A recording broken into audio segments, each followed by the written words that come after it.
Moggone daawwattootaa fi dhaggeeffattoota OMN koronaa vaayirasii dursuun oduu sa'aatii kanaa isinitti himaa aan Abdusalaam Hassan.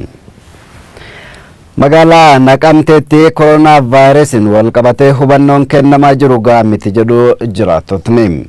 Hawaasa naannichaa rakkoon geejjibaas mudachuu jiraattotni himanii jiru. Beenyaa Shiramuu gabaasa bilbilaa qaba. Mul'ate kan jirudha. Kanaan wal qabatee sigaa haalli dhibee koronaa vaayirasii kanaan wal qabatee hawaasaaf hubannoo kennuu fi odeeffannoo kennuu irratti maal fakkaata kan jedhu nuti akka magaalaa Naqamteetti hawaasa dubbisnee fi itti gaafatamaa waajjira eegumsa fayyaa magaalichaa kan dubbisnee kanuma wal qabatee yeroo ammaa magaalaa Naqamtee keessatti haala dhibee koronaa vaayirasiitiin wal qabatee hubannoon hawaasaaf kennamaa jiru. Ta'us hawaasni hundi walqixa argachaa kan hin jirre kan ta'edha. Hawaasni kan odeeffannoo argateera jedhu jira, kan odeeffannoo hin arganne jedhu jira. Gabla maalittiyyuu kan jiru jechuudha. Odeeffannoo kan argate jira, odeeffannoo kan hin arganne jira. Kun immoo bakka hunda ga'anii hawaasaaf odeeffannoo bal'aa kennuu irratti hanqinni akka jiru hubanneetu jirra. Kan magaalaa qofa irratti xiyyeeffanne gama odeeffannoo kan magaalaadha. Kanuma wal qabatee nutis akka waajjira eegumsa fayyaa magaalaa Naqamteetti maaltu hojjetamaa jira, gama keessaniin hubiin hawaasaaf kennamaa jiru maali jennee itti gaafatamaa waajjira eegumsa fayyaa magaalaa Naqamtee kan ta'an obbo Alamaayyoo Ammayyaa dubbisnee turre. Isaanis kan nuun jedhanii bakkeewwan garaagaraatti hojiin hubannoo kennuu itti fufee jira. Keessumattiyyuu bakkeewwan hawaasni bal'aan argamutti harka dhiqannaan hoteela balbalatti harka dhiqannaan nyaatillee qulqullinaan akka qophaa'uu fi akkasumas illee dhaabbileen fayyaa kana keessatti hawaasa hubachiisuu irratti gahee isaanii akka ba'anii fi kanaan wal qabatees dhiyeessii qorichaallee dhaabbilee fayyaa keessatti gatiin akka hin daballe hojjetaa akka jiranidha. Nutis kan daawwanne buufata konkolaataa magaalaa Naqamtee keessatti illee harka dhiqannaan akka jirudha. Kanaan wal qabatee akka magaalaa Naqamteetti sodaan jiru maalidha? Yeroo ammaa akka magaalaa Naqamteetti dhiyeessiin konkolaataa yookaanis immoo tajaajilli geejjibaa yeroo ammaa kana jalqabee kan jirudha. Kunis immoo dhibee kana babal'isuuf sababa ta'a kan jedhu isaanis sodaa qabu waajjirri eegumsa fayyaa magaalaa Naqamtee jechuudha. Nuti illee buufata konkolaataa magaalaa Naqamteetti kan argamne bakka biraatti illee imallee dhimma dhibee kana gabaasuuf illee yeroo itti karaa deemuuf danqabnee jira. Kanaan wal qabatee waajjirri eegumsa fayyaa kan dubbisne illee isaan illee sodaa kanaanii dhibeen kun nutti babal'achuu danda'a kan jedhu kaasanii waajjirri abbaa taayitaa geejjiba magaalaa Naqamtee rakkoon kun maalirraa ka'eetu tajaajilli geejjibaa kun dhaabbatee yookaan immoo hanqinni kun mudatee hawaasni buufata konkolaataatti rakkachaa jira kan jedhu dubbisnee turre. Isaanis hanqina boba'aatiin kan wal qabate konkolaataan socho'uu hin dandeenye malee dhiyeessii geejjibaa irratti rakkoon akka hin jirre kaasanii jiru. Obbo Inchaalloo Soorummaa itti gaafatamaa waajjira abbaa taayitaa geejjibaa bulchiinsa magaalaa Naqamtee jechuudha. Dhimma dhiyeessii boba'aatiin wal qabatee itti gaafatamaa waajjira daldalaa bulchiinsa magaalaa Naqamtee kan ta'an obbo Taarraqany Ulfinaa dubbisnee kan turre. Isaanis rakkoon kun sirriidha. Yeroo ammaa buufataalee boba'aa magaalaa Naqamtee jiran keessatti dhiyeessiin boba'aa akka hin jirree fi isaanis dhimma kana qaama olii beeksisnee eegaa kan jiruu fi falli jiru gama isaaniitiin qaamni olaanu dhimma kanatti furmaata yoo laate malee humna isaanii ol akka ta'e kaasanii jiru. Walumaa gala garuu dhimmi tajaajila geejjibaa yeroo ammaa konkolaachistoonni illee hanqina boba'aatiin dhaabbatanii akka jiranii hawaasni illee darabamaa akka jiru akkasumas immoo taarifa ol karaa birrii 50 birrii 80 karaa birrii 80 birrii 120 deemaa akka jiran nuti illee taajjabnee jirra. Nuti illee karaa deemuuf gara Gimbiitti mallee dhimma koronaa vaayirasii gabaasuuf danqabnee akka jirru buufata konkolaataatti jechuudha. Walumaa gala haalli magaalaa Naqamtee kana fakkaataa jechuudha. Godina Arsii Lixaa fi magaalaa Shaashamanneetti rakkoon bishaan dhugaatii qulqulluu fayyaa hawaasaaf qormaata guddaadha jedhu jiraattotni. Hawaasni qulqullina dhuunfaa eeggachuufis dhiyeessiin bishaan dhugaatii alaaddessaa keessa jira jedhu yaada OMN'f kennanin. Ogeeyyiin fayyaa hanqinni dhiyeessii bishaan qulqulluu carraa dhukkuba koronaa vaayirasiis ta'e dhukkuboota daddarboo namarraa namatti dabarsuu bal'isaa jiranii jiru. Dhimma kana irratti yaaliin sektara bishaanii sadarkaan jiran argachuuf yaaliin goonammaaf hin milkoofne guutuun oduu kanaa kunooti. dhukkubni koleeraa fi shiftoo godinoota tokko tokko qoraa akka jiru odeeffannoon arganne ni mul'isa. Godina Arsii lixaa fi magaalaa Shaashamannees rakkoon kun jiraachuu oduuwwan keenya dabran isin biraan geenne ture. Ka'umsi dhukkuboota kanaa qulqullina fi bishaan qulqullina qabu argachuu dhabuun rakkoo ijoo akka ta'e ogeeyyootni fayyaan dubbattu. Godina Arsii lixaa fi magaalaa Shaashamanneetti rakkoon bishaan dhugaatii qulqulluu fayyaa hawaasaaf qormaata guddaadha jedhu jiraattotni. Karaa gurraacha kanaa gadi akkana qabatee ilaangallo namni dhumaa fixaa jiru haa baasa. Kanaaf namni gaafa bishaan hin qabne harka waan dhiqatuun hin qabu, qulqullina waan eeggatuun hin qabu. Bakka bishaan hin jirre sila dhimmoota daddarbaa kanneen to'achuu hin danda'amuun harka saamunaan dhiqachuudhaan bishaan gahaa yoo qabaatan to'achuu hin danda'ama malee akkanaan ammoo akka bishaan hin jirre kanatti to'achuun hin danda'amu. Hawaasni qulqullina dhuunfaa isaanii eeggachuufis dhiyeessin bishaan qulqulluu haala adeessaa keessa jira jedhu jiraattotni yaadamaniif kennaniin. Qaama dhiqatanii miicatanii waa miicachuun hin jiru, uffata miicachuun hin jiru, sanuu laal ka dhugamu bulii kudhan akkasitti keessa bulii kudhan taraa akkasitti naanna'ee dhufu sani bulii kudhaniif naanna'ee dhufu kun ka waa ati kuufattee namni waa qabu waa keessa kaasa roottoo keessa kaasa achi keessaa dhuga namni inni shamee jira shamaan sun baasatti jijjiirama bishaan qulqulluun hin jiru uummanni yaa miidhama keessa jira uummanni. Osoo dhukkuboota daddarboo biroon qoramaa jirru dhukkubni koronaa biyya keenya keessa seene kan jiran jiraattotni mootummaan dhimma bishaan qulqulluuf xiyyeeffannoo gahaa akka kennu gaafatanii jiru. Namni oduu kaaniin maal kuduu amma koronaan seene namni koronaa ofirraa ittisuu fi bishaan hin qabu bishaan harkaan dhiqatu hin qabu bishaan kokkee dhuguu hin qabu bishaan namni harka dhiqatee qulqullina ofii eegee daa'imman ofii dhiqee maatiin uummata keenyaa gubbadhaadhaan mana tokko keessa nama fudhantu jira. Gaafa mootummaatiin deeggarsa nu barbaannu bishaan akka gannu dhiifamu bishaan akka nu gallakkitamee qulqullina ulaagaalee barbaachisu guuttatee namni kamuu harka dhiqachuu aadaa akka godhatu mootummaa kana gaafanna gama kiyyaatti. Waajjirri fayyaa magaalaa Shaashamannee dhukkuboota shiftoo fi koleeraa magaalatti qoraa jiraniif dhiyeessin bishaan qulqulluu rakkoo ta'uu eeree ture. Magaalaa Shaashamanneetti Daayirektarri meedikaalaa hospitaala Malkaawdaa Dr. Kadir Buudee hanqinni dhiyeessee bishaan qulqulluu carraa dhukkuba koronaa vaayirasiis ta'ee dhukkuboota daddarboo namarraa namatti dabarsuu bal'isaa jiran. Dhukkuba addessaa biyya keenya kana seenuun yaaddootaa dhufe kana to'achuuf mootummaan dhimma bishaaniif xiyyeeffannaa kennu akka qabaatus gaafatamee jira. Bishaan qulqulluu jiraachuu dhabuun immoo namni tokko bishaan qulqulluu yookaan immoo isaaf baakteeriyaa sana hin faalame gaafa itti fayyadamu carraan dhukkubni namoota bishaan qulqulluu hin taane san fayyadamanitti darbuu isaa baay'ee guddaadha. Dhukkuboota garaagaraa irraa of ittisuudhaaf bishaan qulqulluu ta'e harka isaa qulqullina qaama isaa irraa ta'e qulqullina naannoo isaa irraa ta'e qulqullina hanga nyaata qopheeffachuu isaa irraa ta'e eeggachuu qabaata. Kana gaafa hin taanetti immoo kanneen eeggachuudhaaf immoo bishaan qulqulluu ta'e argachuun dirqamisitti ta'a. Egaa bishaan qulqulluun hin jirre immoo qulqulloota kanneen eeggachuu hin dandeessu carraan ati dhukkuboota kanneen qabamuuf qabdu baay'ee guddaadha jecha. Dhukkuba koronaatiin wal qabatee yeroo baay'ee namni yeroo attifatu harka isaa funyaaniif afaan isaa irratti qabatee attifata waan ta'eef harka isaa seeraan hin qulqulleeffatu yoo ta'e namoota biraa wajjin harkaan nagaa wal gaafachuun carraan dhukkubni kun vaayirasiin kun namoota dhukkuba kanaan faalaman irraa gara namoota hin faalamanitti carraan ittiin daddarbuu isaa guddaadha. Dhimma kanarratti yaada gama dhaabbata bishaan dhugaatii fi dhangala'aa magaalaa Shaashamanneen jiru dhaga'uuf hoogganaa dhaabbatichaa dubbisnee turre keessummaa harkaa qabaa nuun jedhan. Yaada gama biiroo qabeenya bishaanii fi enerjii Oromiyaa dhaga'uuf yaaliin goone ammaaf hin milkoofne. Akkuma arganneen kan isin biraan kennu ta'a.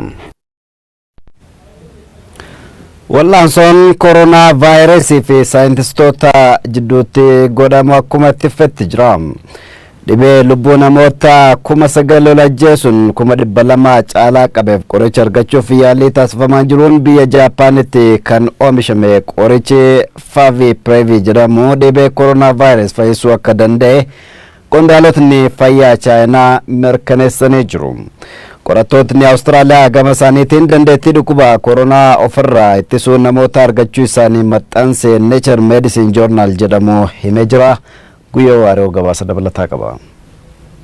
Clinical trials show a conventional anti-malarial drug is effective in treating coronavirus. Biyyi Jaappaanitti oomishamuun isa dubbatamu qorichi Favipiravir jedhamu dhibee coronavirus fayyisuu akka danda'u qondaaltoti Chaayinaa mirkaneessan. Ministeer saayinsii fi teekinooloojii Chaayinaa qondaal Khataayi Abhang Jimak jedhu qorichi Fujifilm dhaabbata jedhamuun oomishamu kun dheedhi Chaayinaa lamuhaanii fi Shengaa keessa dhukkubsattoota lamirra yaalamuun bu'aa dansaa agarsiisuu isaa dubbatama. Coronavirus yookaan Severe Acute Respiratory Syndrome gabaabinatti immoo COVID-19 jedhamuun kan beekamu dhibeen qilleensaaf tuttuqa qaamaatiin namirra namoota adda darbaa jedhan kun dhibee addunyaa weeraru kan pandemic disease jedhamuun dhaabbata fayyaa addunyaatiin labsame. Bultii muraas ji'a afuriin guun keessa Chaayinaa ka'uun biyyoota addunyaa hedduu waliin gad dhibeen kun agooduu san walitti qabadhuun namoota 8,800 olii jeesuun 200 olillee buusee harka qabaachuu isaa dubbata. Biyyi Chaayinaa dheet Shiijingin namooti duraan qoratamanii poozitiif ta'uun isaanii mirkanaa'e. Qorichi kennameef guyyoota afuriin duuba immoo fayyaa yookaan negatiif ta'u namoonni duraan hin qoratamin immoo guyyoota 14 jedhame gadi guyyoota 11 keessa fayyaan isaanii mirkanaa'a jedhe qondaale kunin qorichi saayinsistooti Jaappaanitti dhiphachuun addunyaa gumaachan kunin akka jaba isaan gargaara jiraachuu maddotu biyyaalessaa NHK'tti.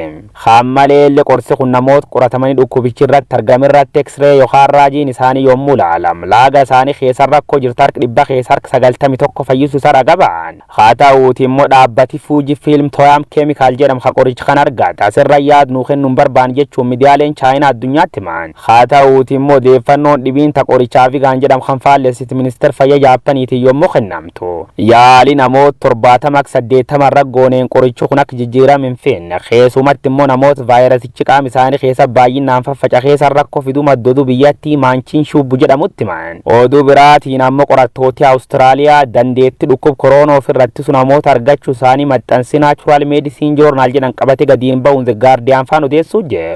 One step closer to developing a vaccine for the coronavirus. Namoonni akkuma dhibee akka dunfafa ofirratti isaanii dhibee koronaa ofirratti suuf immuniitii yookaan dandeetti gosa afurii qabaachuu isaanii BBC'tti himan. Qorannoon durdeemummaa Profeesar Kaatariina Kediriskiitiin dhaabbati qorannoo Melbourne Peter Doherty Institute for Infection and Immunity jedhamu qabate gadiin bahuun saayinsistoota biraatiin yoo faarfamu. Qorannoo tan itti fufsiisuuf saayinsistooti kun horii gargaarsa mootummaa Awustiraaliyaa yookaan abbaa qabeen Chaayinaa guddaa Jaak Maa gaafachuu BBC'n gabaase. Dhibee coronavirus guutuu addunyaa irratti ilmaan nama wareersuu waraanaaf wanti guursifti tanaan duub saayinsistooti addunyaa bakka jirtutti dhaan hidhachuun fal barbaaduu jirti. Coronavirus moo saayinsistoota tanatti irraanaa qabxi dhuma waliin dhageenta. We've made over 100 different versions of this to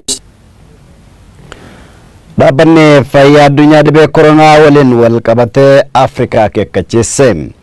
Yeroon jajjabduun dhufuu dandeesse Afrikaan kanaaf qophaa'uu qabdi jedhee dhaabbanni fayyaa addunyaa irratti namootni koronaa vaayirasiin qabaman 200,000 gahanii jiru.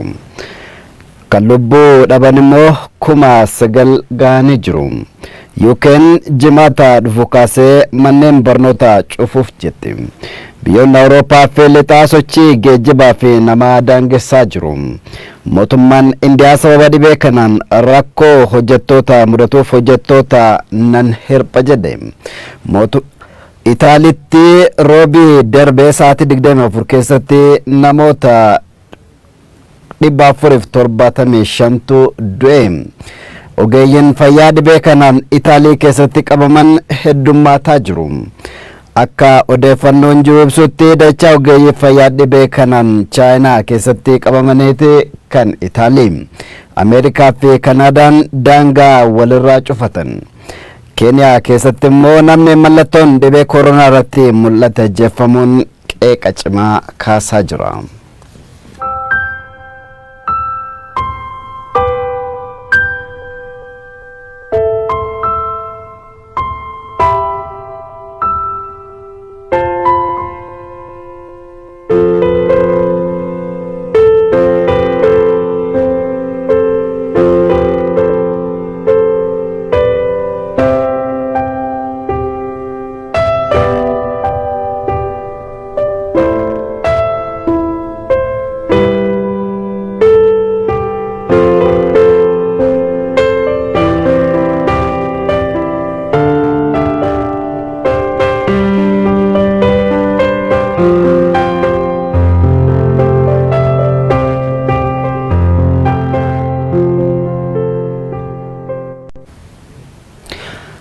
kabajamtoota daawwattootaa fi dhaggeeffattoota keenyaa oduuwwan kooronaavaayirasii keessaa yoo baanu immoo hospitaala Fistullaa akkuma addunyaattu kan jalqabaa Itoophiyaatti kan hundeessan Dr. Kaatiriin Haamleen umrii isaanii 96tti addunyaa kanarraa boqotan.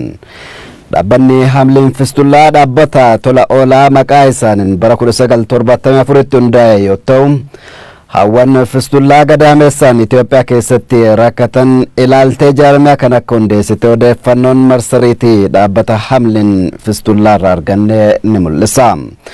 Hospitaalli Haamleen Fistullaa yeroo ammaa Finfinnee kan jiru hospitaala Fistullaa Jabdicha dabalatee hospitaalota naannolee 5 fi kolleejjii leenjii midwaayifarii fi Haamleen akkasumas weertuu leenjii fayyaa Dastaa Mandar jedhamu qaba. Haamleen Fistullaan weertuu ga'umsaa wal'aansa Fistullaa sadarkaa addunyaa eeggatee fi iddoo dandamannaa dubartootaa qaba. Akka ragaa faawundeeshinii Haamleen Fistullaa irraa argannetti ogeeyyiin baqaqsanii wal'aan hospitaala Haamleen Fistullaa waggaatti haawwanii fi shamarran dhibee Fistullaan rakkatan 2,000 ta'an yaalu.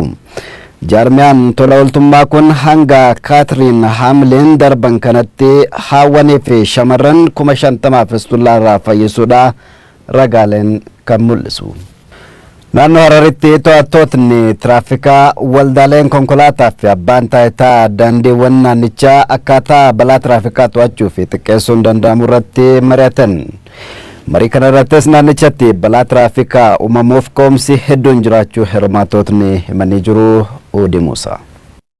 Naannoo Hararitti waldaaleen konkolaataa to'attoonni tiraafikaatii fi abbaan taayitaa daandiiwwanii akkaataa naannichatti balaa tiraafikaa xiqqeessuun danda'amu irratti marii adeemsisaniiti jiru. Marii kana irrattis naannichatti balaa tiraafikaatiif wantoonni hedduun ka'umsa ta'uudha dubbatu. Ka'umsi balaa tiraafikaa takka faratti akka lamatti ilaalaa namoota oguu wanni baafatan laayinsensii oguu baafatan qixa sirriitiin baratanii baafachuu dhabuurraa tokko faana cirraaqaa lammata ariitiidhaan oofurraayi sadaffaa namootan akkaataa ittiin deeman gad bu'anii barsiisuu dhabuurraa karaa malee deemanii karaa saniin waliin balaa irratti akka qabu wal gaggeessisa lubbuu namaa akka dabartu godhamaa ture. Namootan irratti barsiisuun gara tiraafikaatiin barbaachisaadha.